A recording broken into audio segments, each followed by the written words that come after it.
Welcome back to the Joint Podcast. We're glad that you've taken some time to sit down with us and to consider the matters of assaults on the church. That's our theme for this year in 2024, and we're here live at Polishing the Pulpit recording these, getting ready to push out a new season, and by the time you're seeing this, we will have already recorded all of the episodes together, but we're glad that we have an opportunity to sit down today to talk about a subject in the matter of selfishness. Before I introduce that, I want to introduce the co-host that I have for this program. I have to my right Joshua Kennedy. I have as well to his right Matthew McBrayer. And then I have to my immediate left Wayne Rogers. We are very thankful that all of these men are here on the podcast today and taking some time to discuss the subject of selfishness.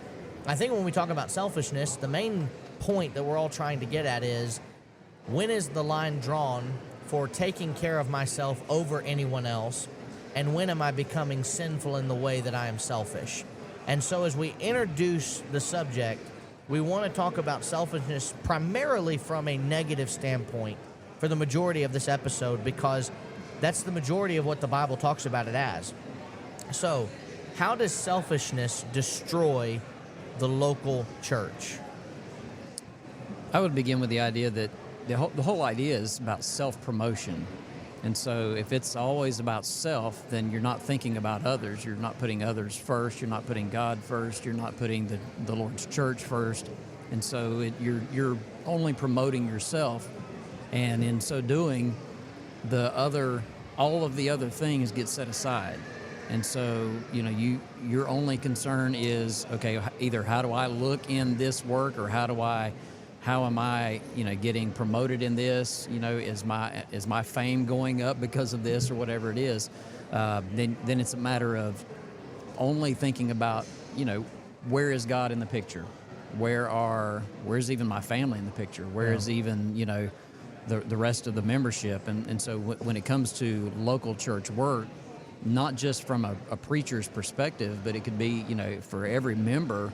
If I'm only promoting myself, if I'm seeking, that means that I'm seeking the glory, not trying to give God the glory. Yeah, I think a good example that we can instantly go to would be that of 3 John. If we're looking at an example of someone who is trying to show this and how this could be harmful for the church, I think Diotrephes would be a place that you could look at and see a good comparison. Because if we're trying to explain how this could be harmful, we see a good illustration of what Paul described, how he would refuse to have people come, he would hinder, he would use malicious words, he would cause all these issues, which causes not only division, but it also causes distrust within the brothers or the brotherhood as well. And I think those are all things that we could see and how that could be dangerous and cause damage to the Lord's church. Philippians 2:3, I think, that's kind of the thought when you think about selfishness. New King James says, "Let nothing be done through selfish ambition or conceit, but in lowliness of mind let each esteem others better than himself."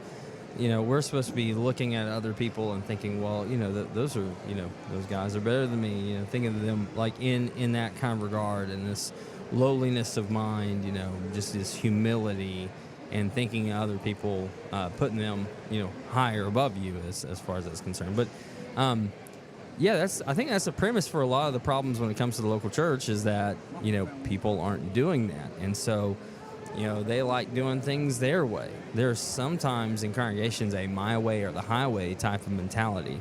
And, if I don't get my way, then I'm going to cause a big stink. Or if I don't get my way, then I'm going to go around, I'm going to manipulate people until I can get my way.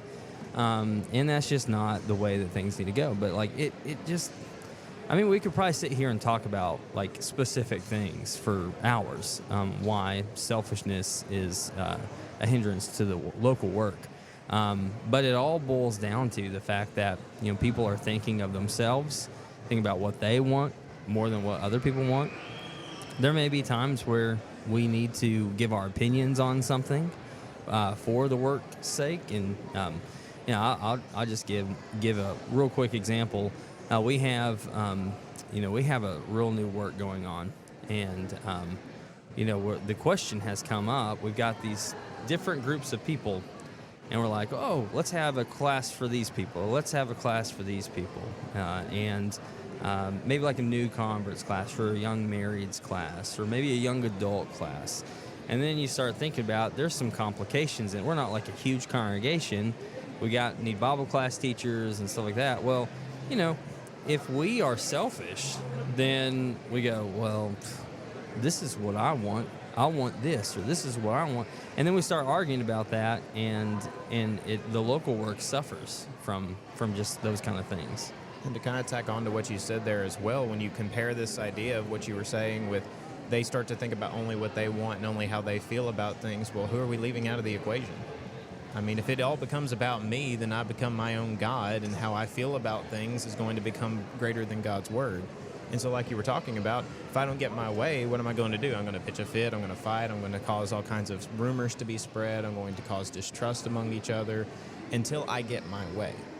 And those are things that you can't, the church itself is supposed to function as a unit. If you take away part of that unit or that body, what's going to happen to it? It's going to cause serious complications. And it seems like to me that selfishness seems to be maybe the basis for a lot of these other assaults that we've talked about this season. And thinking about, arrogance, well, that's about self-promotion. That's, the infighting that we talked about, that's part of that as well. You could even say that racism is kind of born out of, thinking only of yourself and not thinking of others, and at least having the right estimation of oneself. So, Anything else to add on that? How can it destroy the local church? Anything else before we move on? All right. When we think about selfishness and the examples that are found in the Old and New Testament, let's spend some time talking about specifically some of those examples. The Old Testament, I can't think of a better example than the very first example of selfishness that we see, which is Genesis chapter 3. The very first example of selfishness is Eve deciding to do what she wanted to do instead of what God had commanded them to do. And we've talked about this in past podcasts before on the network, on the Joint podcast, but part of what we're dealing with when it comes to our son right now, who is 5 going on 6, we're trying to train him to not do what he wants to do, but what we are telling him he needs to do. And we told him once recently, we want it to be that there's a point in life where you do what's right, not because you're scared of a punishment, not because you're scared of getting in trouble, but because you love mom and dad more than doing what you want to do. That's the problem in Genesis chapter 3. And we don't necessarily talk about it from that perspective as much. In that moment, Eve loved herself more than God and more than her own husband, because Eve did not stop and say, let me look to my spiritual leader and consult with him and see what needs to be done. She said, no, I want to eat this fruit, so I'll do it. And then Eve caused Adam to love himself more than God by handing the fruit to Adam, and Adam eats of it. And in that moment, you could make the argument, too, Adam loved Eve more than he loved God because he respected her opinion more. That's the very first example of selfishness that's recorded in Scripture, is Genesis chapter 3, where we find these two individuals who have been given everything on a silver platter. Nothing that they could have possibly wanted was kept back from them. Nothing that they needed was kept back. The only thing was a test of will. And they willed for themselves more than they wanted to do the will of God. And I think that is the best example of selfishness that I came up with. But I know there's other examples that could be talked about too. So bring in some of the examples that you guys know from the Old Testament about selfishness. The one that immediately comes to mind for me would be Jonah. I mean, we tend to times talk about Jonah, and we have the VBSs about him and the gospel meetings about him, and we talk about, the character Jonah and Jonah and the whale and all this. It's kind of a situation, though, where I think we need to stop talking about him as the hero because he definitely was the bad guy in that story. Yeah. And when we see how he approaches things, it's very selfish. He says, I don't want these people to be saved. Therefore, no matter what God says, no matter what anyone says, I'm going to let them be destroyed because of how I feel about them. Now, if we go back and look through history, he had a good reason to dislike these people, obviously. I mean, these were very wicked people. They were people who were murderers. They were people who were conquerors. They were oppressors. They were people who anyone would dislike. But what Jonah was doing when he went into the situation, he's telling God, I don't care what you say. I don't care how you feel. I don't care how you view these people, and I certainly am not going to view them the way you do.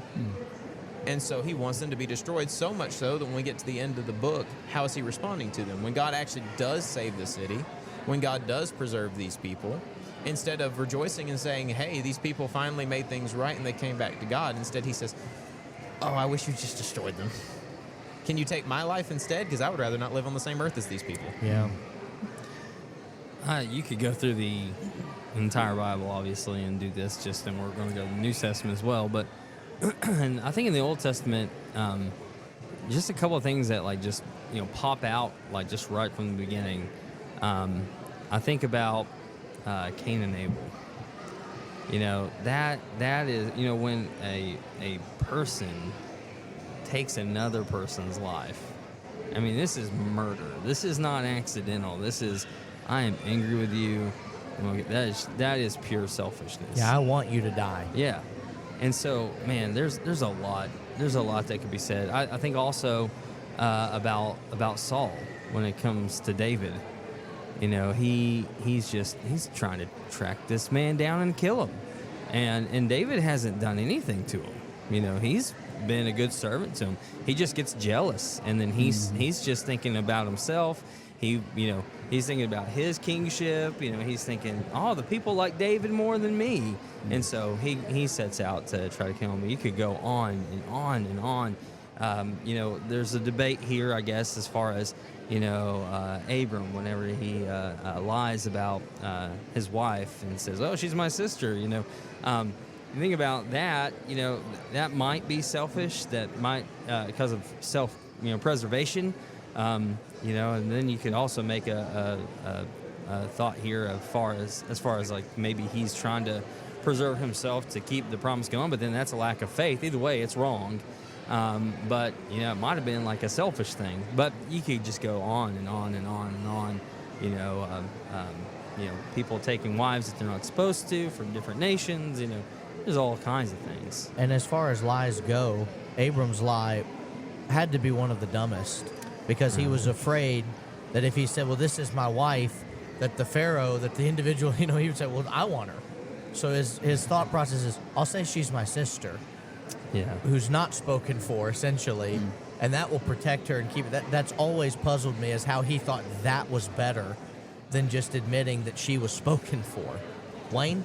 Yeah, I was just kind of piggyback off of thinking about Saul and David for just a moment.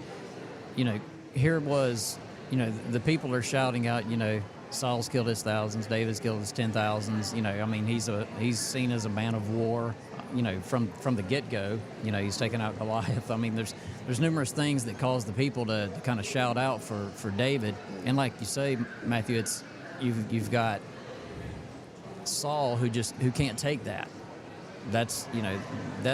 He can't take that someone else is getting credit or glory, and so that works on him to the point that he's, okay, I'll fix this, I'll kill him. So it's another situation where it's going to lead to the idea of murder, and this selfishness that he has, and of course it's the root of his envy and his jealousy and all that too. But it's I always think about the Israelites, and they're complaining, they're murmuring and all this. Well, we don't like this manna, we don't like the water. It's about us, Anyway, wait, God is providing all of this for you, and you are ungrateful and a bunch of complainers. Yeah. Well, it's because they were being selfish. Right. God, if they cried out, God save us from Egypt. Bring us out of here.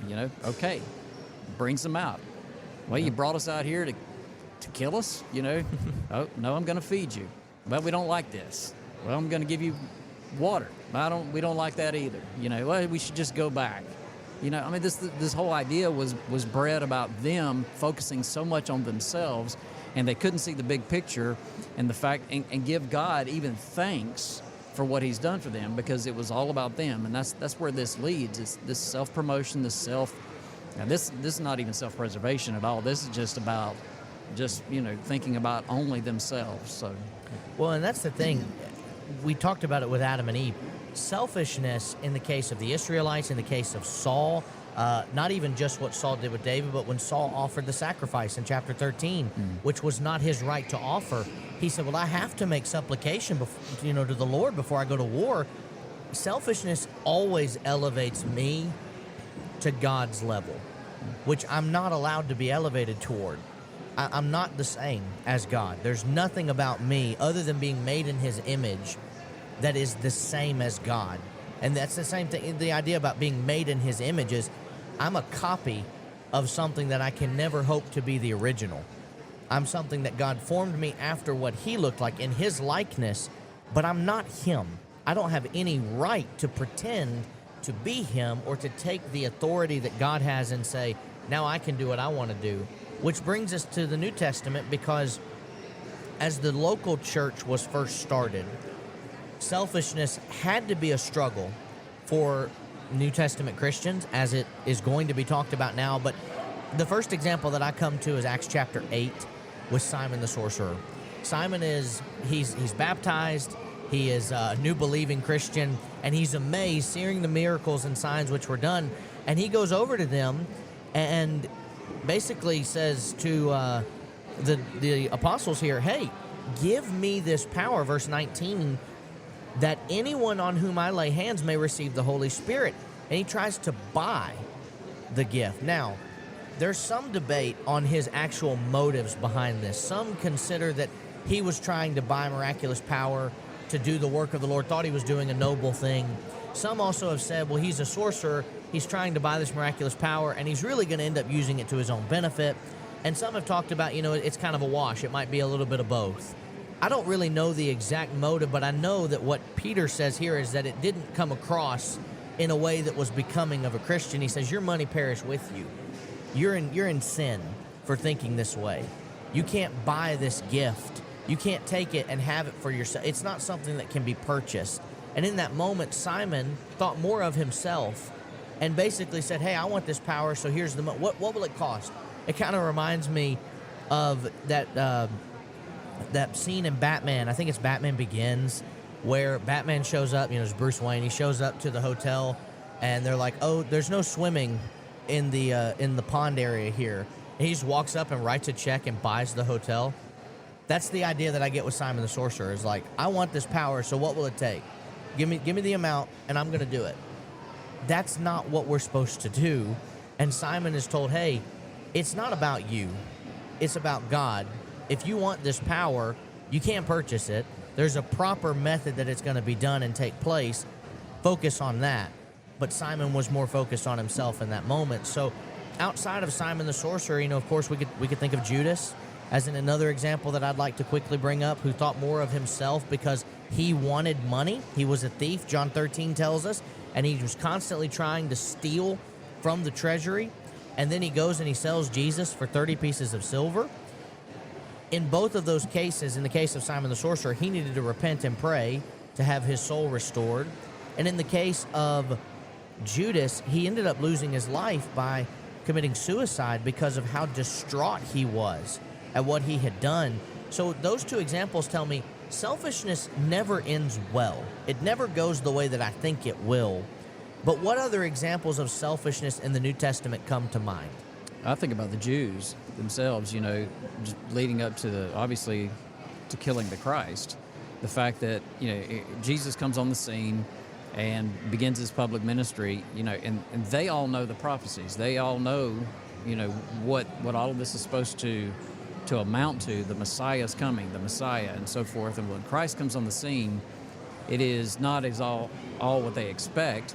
And in fact, it turns on them in the sense that, okay, well, Christ, because he's done these miracles and this teaching, and they're mesmerized somewhat. They're amazed by the teaching, and the common man hears him gladly, and you've got all these things, so there's quite a following, and they can't take that. That takes away from their fame and their power, and maybe even some of their prestige with the people in that sense, and so they set out to kill the Christ. But I would add into that, when Jesus starts teaching in his ministry, one of the things the point that he makes is, if anyone desires to come after me, let him deny self, take up his cross daily and follow me. And in that, and it goes on to say, whoever desires to save his life will lose it, and whoever loses his life for my sake will save it. And then the question, what profit is it to a man if he gains the whole world and in himself he is destroyed or lost? And that's the very idea. That's that idea. This is where selfishness leads. It leads to a lost state. It leads to, we can see some of the other things, the damage and the destruction, leading to death, leading to sometimes suicide because it doesn't turn out the way that we think it's going to. And one other passage I thought about was Romans 2, verse 8, but to those who are self-seeking and do not obey the truth, but obey unrighteousness, indignation and wrath, tribulation, anguish of every soul of man who does evil, of the Jew first and also to the Greek. That sounds the very opposite of what he said in the previous chapter in Romans 1:16, that the gospel is the power to save to the Jew first and also to the Greek. Now he says, for those who are self-seeking and will not obey the truth, what they have to look forward to is indignation and the wrath of God. And therefore the self-seeking and the idea of selfishness is where it leads.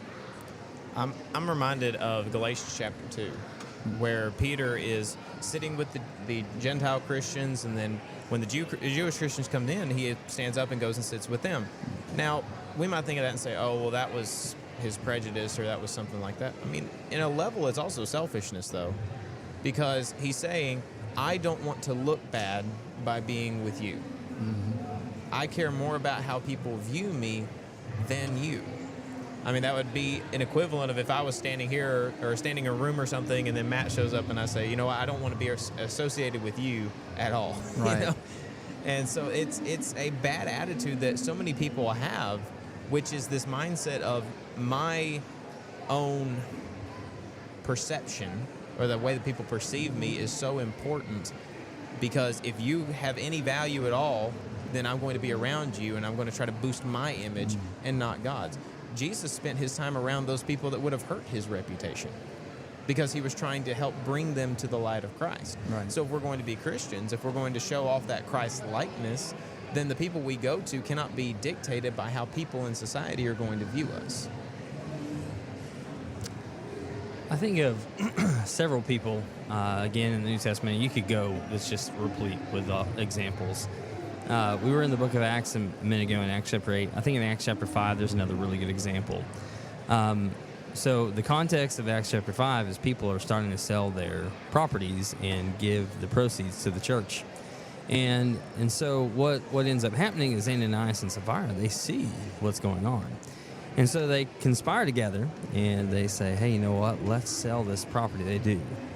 And then they sell the property and they say, let's give this, but let's say that we sold the property for this much. And so the whole purpose in all of this is so that, we can get glory from all this because, look at what this great thing that we've done.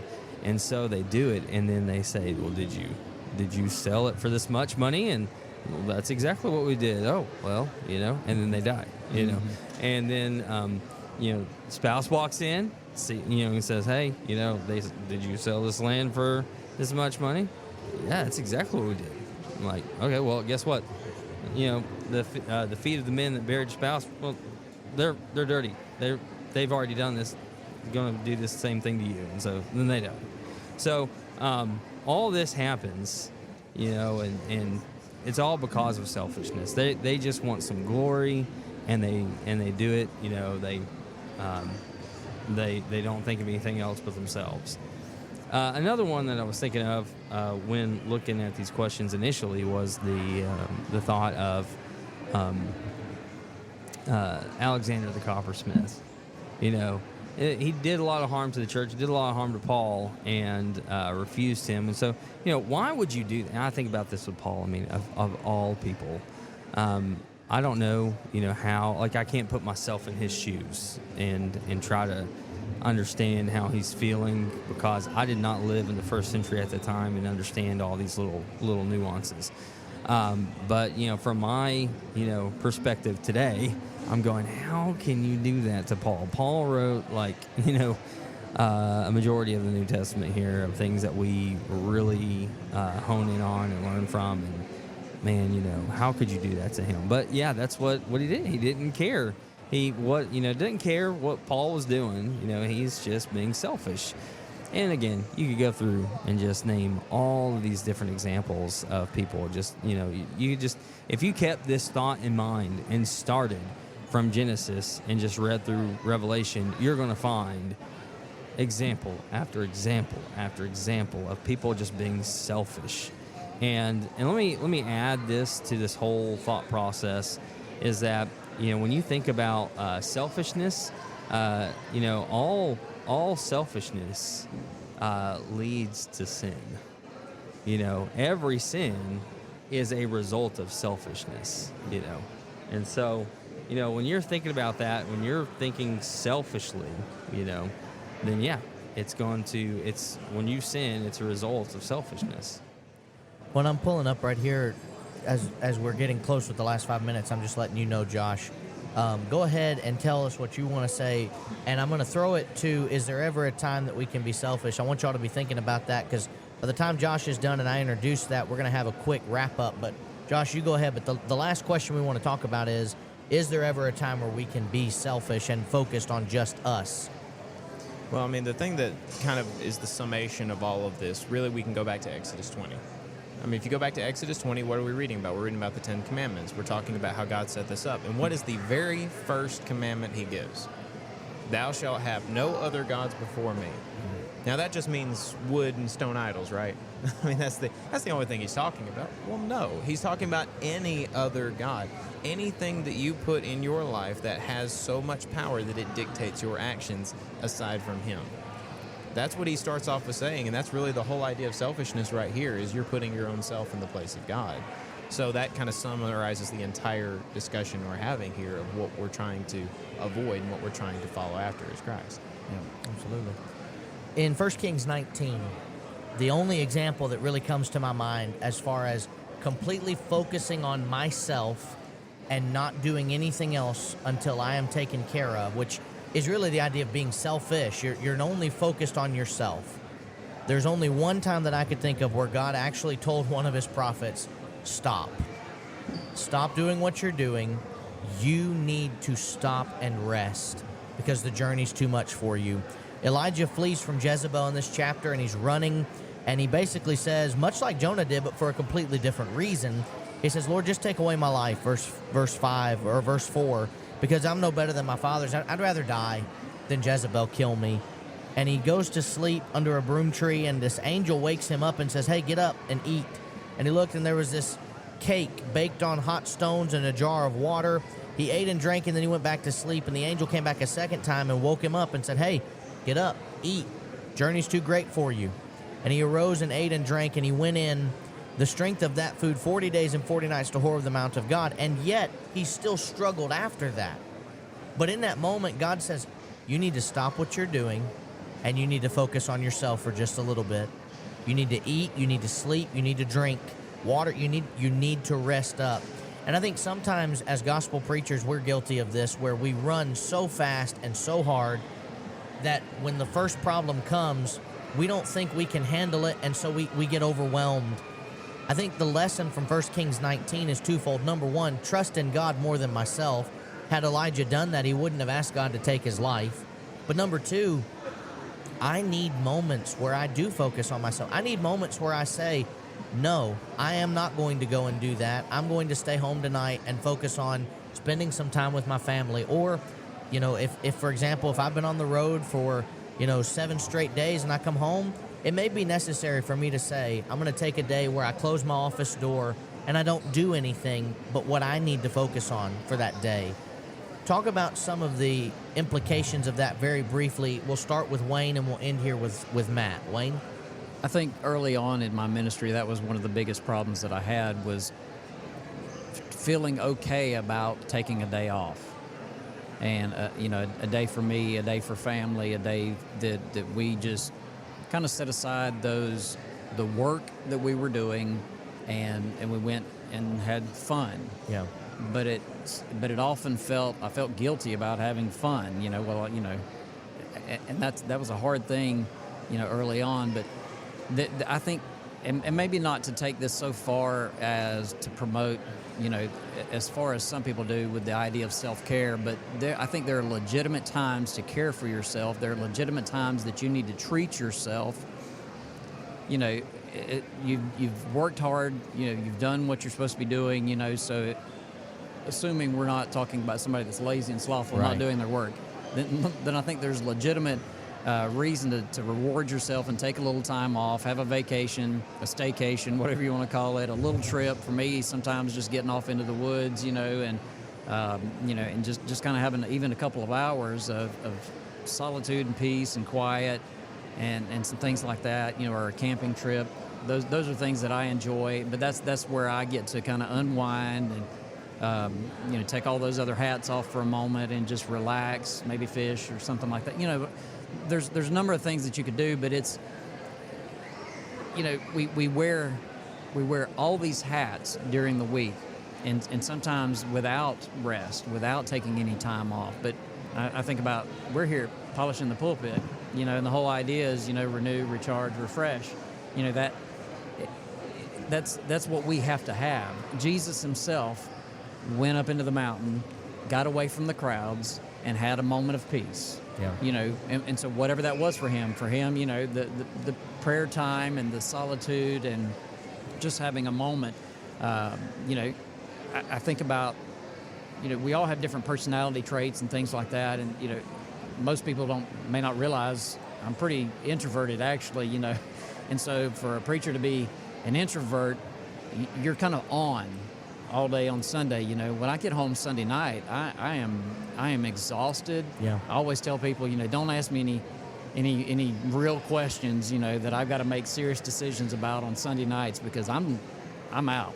I'm kind of checked out for a little while. I need to decompress a little bit, and I need to have a moment of rest. So. Yeah. I'm kind of reminded of what Jesus did with his disciples when they were in the Garden of Gethsemane. They were sitting in the garden. Jesus went off to pray like he often would do, and they fall asleep while he was praying. He comes back to them and says, "Could you not just wait an hour?" And then he teaches them a lesson, goes back and prays. He comes back, and then what's the last thing he says? "Sleep on now and take your rest. Behold, the hour is at hand, and the Son of Man is betrayed into the hands of sinners." That's Matthew 26, verse 45. He's telling them, you need your rest. That's what's going to happen. Yeah. He's telling them there's no point in this watching and waiting now. It's already been done, what's going to happen and everything. He taught them the lesson he needed to teach them, but he says you need to be rested for what's about to happen. Yeah. And that's often for all of us. Oh, sorry. No, that's no problem. Matt? Yeah, so real quick. It better be. Yeah. So when you're on an airplane, this is one of my favorite examples of this. Of course, you can go over to Matthew 7 and see, the whole spectrum, log, whole thing there. You got to take care of yourself first before you can help somebody else out. This is practical. We do this on airplanes. What they tell you. You fly on an airplane and they say, hey, if in the event that we're going to have a crash, these oxygen masks are going to fall out of the ceiling, and they tell you, first help somebody else and then help yourself, right? No, it's the reverse. First help yourself and then help somebody else. Why? If you go ahead, like let's say you got kids, okay? That'd be terrifying. You got kids. Well, if you put the mask on, let's say you got a couple kids next to you. Put the mask on one before you do it on yourself. When you pass out, two of you die and one child's you could have saved everybody maybe if you just put your own mask on and then help everybody else out. Now, just real quick, while this comes to productivity, studies have been shown that if you will work for 25 minutes and then stop for 5 minutes and just take a break, that when you start up again for another 25 minutes, you will work harder and faster. And it's just timing yourself. You are a more productive machine when you do that. Reason why? You're giving yourself a break. We all need to take a break sometimes. I know we're talking about this as being selfishness. I know that's kind of a play here, because selfishness would be, I'm saying this only because I already said, selfishness and sin go together. But, we're traditionally, selfishness is sin. When you're talking about yourself and taking care of yourself, sometimes you got to think about yourself. That's very important. Well, thank you guys for being on the podcast today, and thank you for watching and listening. Between now and next month, maybe Matt will learn the definition of real quick, and we hope that you will be ready to join us again as we talk about politics next month on the Scattered Abroad Joint Podcast. Don't forget, you can find all of our shows on all major podcast platforms individually and in one, just central location of the master feed. We'd love for you to subscribe, leave a rating and a review, tell others about it. Lord willing, we'll see you next month. Okay, I got something real quick.